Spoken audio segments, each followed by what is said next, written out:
अस्सलाम वालेकुम my YouTube family, welcome back to my channel. कैसे हैं आप लोग? उम्मीद करती हूँ कि खैरियत से होंगे। और ये मेरी शामी कबाब बन रही थी। जो पिछली वीडियो मैंने दिखाई थी आपको, मैंने मिला के तो रख लिया था, पर बनाने की वीडियो बाद में बनी थी। वो वीडियो आधी वीडियो मेरी पहले डल गई थी, और ये जो वीडियो मेरी बनी थी तो ये आज मैंने ऐड कर दिया है। ये शामी कबाब मैंने इसको बनाए थे, उसके बाद मैंने इसको फ्रीज़र करने के बाद मैंने इसको कंटेनर में पैक कर दिया था, और फिर वक्तन फ़वक्तन जैसे ज़रूरत पड़ी वैसे हमने इस्तेमाल किया। अब थोड़े बहुत 2-4 ही बचे होंगे, तो उसको भी यानी कि फिर मैं दोबारा बनाऊंगी। ये बनाए तो मैंने इसलिए थे ताकि हस्बैंड को मैं अपने ऑफ़िस जाने के लिए दे सकूं। ऑफ़िस वो लंच लेकर जाते हैं। पहले तो वो लंच नहीं खाया करते थे दिन में, लेकिन फिर मैंने बहुत ज़िद करके एक आदत बनाई है कि घर से खाना लेकर जाया करें ताकि खा सके। वो दिन भर भूखे रह के रात को घर आते थे। तबीयत बहुत ख़राब हो जाती थी, भूख की वजह से माइग्रेन स्टार्ट हो जाता था। तो खैर जब से ये कबाब बने हैं तो मैं दे ही नहीं पाई। पहले मैं अंडा वगैरह दे दिया करती थी, गर्मी की वजह से फिर अंडा बंद कर दिया था। तो उन्होंने बोला खाली रोटियां दे दिया करो, मैं चाय से या दही से किसी चीज़ से लेके खा लिया करूँगा, लेकिन अगर अंडा भी ज़रूरत पड़ी तो मैं वहीं से गर्म तक बनवा लिया करूँगा, होटल में जहाँ बैठ के हम लोग खाना खाते हैं। तो खैर जब से फिर मैंने ये कबाब बनाए तब से मुझे देना ही नहीं हुआ। मतलब 2 दिन तो ऐसा हुआ कि सुबह के टाइम गैस चली गई तो इसलिए नहीं दे पाई। फिर एक दिन उन्होंने बोला कि मैं जल्दी आ जाऊँगा, तो फिर उस दिन भी रोटी लेकर ही नहीं गए थे, तो इसलिए मैं नहीं दे पाई थी। और आज भी ऐसा हुआ कि सुबह गैस नहीं आ रही थी तो सिर्फ चाय पीकर चले गए थे। किसी तरह थोड़ी सी गैस आ रही थी तो मैंने चाय बना के दे दी थी, वो चाय पीकर चले गए थे, तो दे ही नहीं पाई। तो खैर ये कबाब तो ख़त्म हो चले हैं। अब दोबारा मैं बनाऊँगी अगेन। थोड़ा ही बनाया था मैंने, इतना ज़्यादा तो बनाया भी नहीं था। और मैं आज एक बात करूँगी आपसे कि न जाने ये यूट्यूब पर क्या चल रहा है, समझ में नहीं आ रहा है। कुछ दिन पहले डक्की भाई के इतने मामला चल रहे थे, उससे पहले रजब भाई के चल रहे थे। जो इतने भाई हैं ये क्या कर रहे हैं, ये लोग दौलत का नशा इन लोग के सर पे ऐसा चढ़ा है कि ये लोग मुकम्मल तौर पर तब्दील हो गए हैं। इंसान को अपनी पहचान या अपने तौर तरीके नहीं भूलने चाहिए। लाख पैसा आ जाए, अगर आपके पास पैसा किसी ज़रिए से आ रहा है, अल्लाह आपको आज़मा रहा है, तो आप उसे अच्छे कामों में इस्तेमाल करें। ये ना कि आप अपनी ताकतवर समझ करके कुछ भी हो, आप कुछ भी करें, आपको कोई पूछने वाला नहीं है। ये तो अच्छा नहीं लगता है बिल्कुल भी। इंसान को अपनी हैसियत, अपनी पुरानी ज़िंदगी भूलनी नहीं चाहिए, और कोशिश करना चाहिए नेक अमल करें। तो इनका तो दिमाग ख़राब हो गया इन लोगों का। हर तरफ से तरह तरह की बातें आ रही हैं। लड़की कुछ बोल रही है, ये लोग कुछ बोल रहे हैं, लेकिन सच्चाई कुछ तो है जो खुल के आ रही है। ये उसको नकार रहा है, वो उसको नकार रहे हैं, लेकिन बात तो है ना, जब भी तो बात बन रही है इतनी। और इस हद तक चीज़ें हैं। अगर वीडियोस का मामला जो चल रहा है, कुछ हैं, कुछ डिलीट हो गए हैं, कुछ इनके पास हैं, तो इन्होंने अपने पास तो अपने सबूत रख लिए हैं, लड़की के सबूत जो हैं डिलीट कर दिए हैं।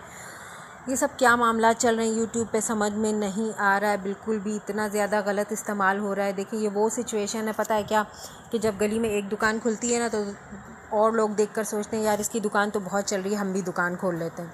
तीसरा बोलता है कि यार बहुत चल रही है, हम भी खोल लेते हैं। चौथा बोलता है वो बहुत चल रही है, हम भी खोल लेते हैं। ऐसे करके क्या होता है कि जो एक आदमी कमा रहा था ना, वो कमाई 4 लोगों में बढ़ जाती है। इसी तरह सोशल मीडिया पर इस वक्त आधी दुनिया तकरीबन सोशल मीडिया पे मौजूद है और उसी के ज़रिए कमाना चाह रही है। यानी सबको लगता है कि बहुत आसान रास्ता है और इससे कमा लेंगे, हम रातों रात अमीर बन जाएंगे, ये सब मामलात हो जाएंगे। और फिर ताकत का नशा है, पहनना है, उड़ना है, दिखाना है, दुनिया को ललचाना है कि हम ये हैं, हम वो हैं। नहीं यार, जब इंसान पैसे कमाता है ना, तो उसको सही रास्ते पर इस्तेमाल करना चाहिए। तो इन लोगों ने तो वो किया नहीं। ये लोग पागल हो गए हैं, क्या कर रहे हैं, क्या दिखा रहे हैं, समझ में नहीं आ रहा है। छोटे यूट्यूबर्स कोशिश तो यही करते हैं कि यार किसी तरह कमा कर अपनी हालात ज़िंदगी बदल लें, और बहुत से ऐसे भी हैं जो नेकी करते हैं, जैसे मुस्तफ़ा हनीफ़ हैं, इनको देख लें आप। बेटा मेरा इनको बहुत देखता है, तो मुझे पता है इनके बारे में, देखती हूँ मैं इनको कि बहुत अच्छा काम कर रहे हैं। ये अल्लाह ताला इनको नेक वसीला दे।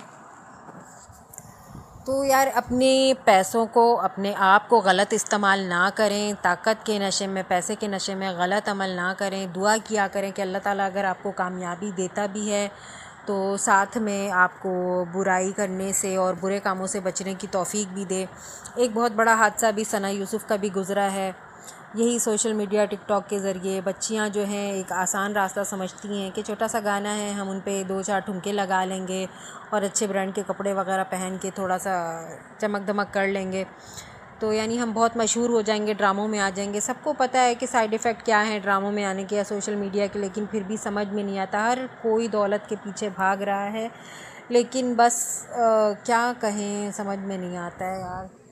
बस अल्लाह ताला हमें,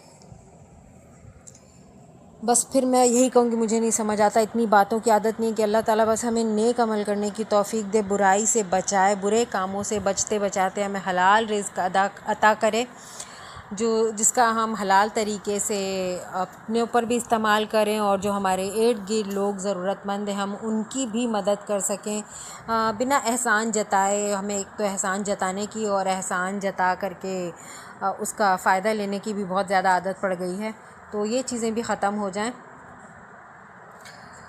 और ये मैंने दिन के खाने में सालन बनाए थे, गोश्त तो मैंने निकाल लिए थे, कबाब वगैरह डाल लिए थे या अलग करके थोड़े रख लिए थे, और ये थोड़ी हड्डियाँ बची थी, हड्डियों में थोड़ा बहुत गोश्त था, तो उसका ही मैंने शोरबे वाला सालन बना दिया था, भुना भुना सा, ताकि हम दिन के खाने में खा लें। और हरीम बहुत ज़िद कर रही थी पार्क जाने के लिए, तो मैंने उसके पार्क जाने की थोड़ी तैयारी कर ली थी। थोड़ी मैक्रोनी पड़ी थी इसके स्कूल वाली, वो मैंने बॉयल कर ली, थोड़े पापड़ तल लिए, और मैं इसको पार्क ले जाने की तैयारी कर थी। ये मुँह फुला के बैठी थी कि पार्क जाना है जाना है। पैसे वैसे नहीं थे इसलिए थोड़ा कतरा रहे थे, सैलरी आई नहीं थी, आपको पता ही, ईद बाद सैलरी आई है, तो शॉर्टेज बहुत हो गई है इस महीने। हमारा बिजली का बिल मैं क्या बताऊं कि सिर्फ़ और सिर्फ गलत फहमी की वजह से 10 यूनिट ज़्यादा हो गए हैं 200 से, और गर्मी इतनी ज़्यादा गुजरी है, क्या कर सकते थे यार। तो हमारा इस महीने 9,000 रुपये का बिल आया है, तो सैलरी का एक हिस्सा तो हमारे बिल में चला गया है, तो बहुत टफ़ होने वाला है मंथ। अल्लाह मालिक है, देखते हैं क्या होगा। पार्क में उसे ले गई थी थोड़ा बहुत, और रश की वजह से झूला वगैरह कुछ नहीं बैठ पाई, क्योंकि टिकट काउंटर पे इतना रश था, और फिर जंपिंग उसे जाना था, जंपिंग में रश था, तो जा नहीं पाई। बस थोड़ी बहुत आइसक्रीम वगैरह इसने खाई, खेली कूदी, फिर हम घर आ गए थे। अभी शाम की न्यूज़ मैंने देखी थी कि रजब भट्ट की गिरफ़्तारी के वारंट आ गए हैं। अब देखिए आगे की न्यूज़ क्या आती है, क्या होता है, क्या मामलात खुल के सामने आते हैं। तो इन लोगों के कारनामों की वजह से यूट्यूब पे काम करना बहुत मुश्किल होता जा रहा है, यानी सोशल मीडिया पे काम करना मुश्किल होता जा रहा है। ऐसा नहीं है कि सारे के सारे लोग बुरे हैं, अच्छे लोग भी हैं, बस दिमाग ख़राब हो जाता है कुछ लोगों का, तो वो ऊट पटांग करने लगते हैं और मुश्किल और परेशानियाँ बढ़ जाती हैं। मेरी दुआ है अल्लाह ताला से मुझे और मेरे बच्चों को जितनी भी दौलत दे अल्लाह पाक, साथ में बुराई से बचने की तौफीक ज़रूर दे, बुरे कामों से बचाए रखे, दीन हक़ पे चलने की तौफीक दे। तो अपना आज का व्लॉग मैं यहीं पे करूँगी एंड, मिलते हैं नेक्स्ट व्लॉग में। दुआओं में याद रखिए और यार साथ बने रहिए, लाइक शेयर एंड सब्सक्राइब कीजिए। ओके जी, अल्लाह हाफिज़।